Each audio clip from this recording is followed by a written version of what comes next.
Tous les matins, Marie-Françoise a ses rituels. Un regard vers la rue, ce lieu semé d'obstacles mais qui ne la décourage pas. En fauteuil depuis 16 ans, cette Bastiaise ne veut pas pour autant se couper du monde. J'ai une vie sociale importante parce que je sors. À Bastia, le problème, si vous voulez avoir une vie sociale, à Bastia, il faut sortir. C'est pas dans les appartements que ça se fait. Alors chaque jour, elle prend son courage à deux mains et passe le pas de sa porte où les difficultés l'attendent déjà. C'est pas évident. Dans ces immeubles anciens, chaque marche se fait sentir. Depuis 2 ans, les commerces se mettent à niveau. Là, c'est accessible. Voilà.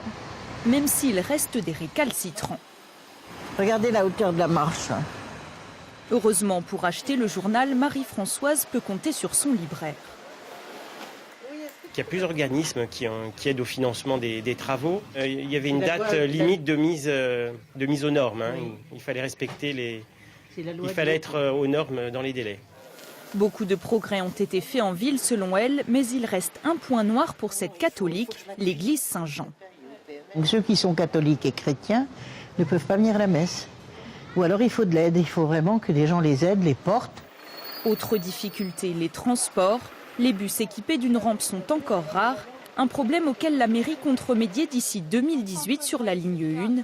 La voirie et plus de 70 lieux publics doivent aussi être mis aux normes, un chantier à 4 millions d'euros qui prendra au moins 6 ans.